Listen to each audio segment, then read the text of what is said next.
Pagsigasiga sa poste sa kuryente sa Cagayan de Oro City nahulikam.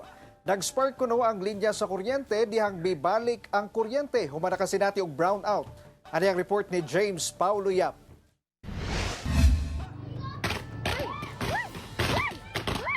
Daw mga pabuto lang sa pagsugat sa bagong tuig kining nakuha og video sa usa ka netizen sa Talidhay, Barangay Kugman, Cagayan de Oro City, pasado alas 7 sa gabi adlong Domingo.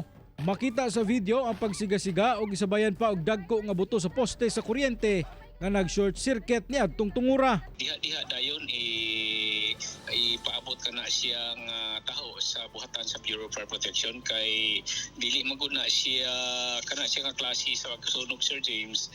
Dili maguna siya basta-bastang ato lang dayon gamitan og tubig, pero og na sila fire extinguisher sa ilahang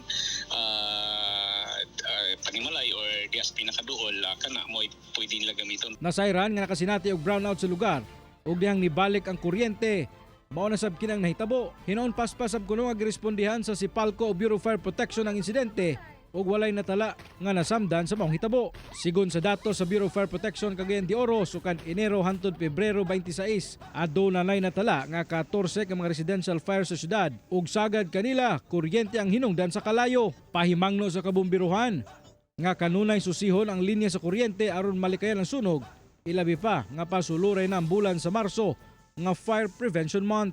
Kinahanglan nga naa kanunay sa insakto nga plaster ang paggamit nato sa atong tagsa-tagsa ka electricity, sa atong tagsa-tagsa ka panimalay aron sa ingon nga maiwasan nato ang misuse. Ako si James Paulo Yap para sa One Mindanao.